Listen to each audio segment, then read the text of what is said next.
Let's take a look at Preferences. Under the File menu, you'll see the option to load them up.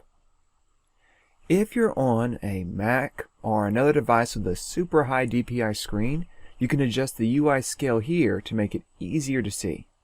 Next up is Mesh Optimization. This allows it to use what are lookalike models to help make things go faster. When you download a bundle, it often includes lookalikes that it can load from. If this is off, you will need to have the real STLs for everything to even be able to see them. If you have like a 2070 or higher, you could turn it off and provide your STLs to get the best quality possible in the product. Next up is anti-aliasing.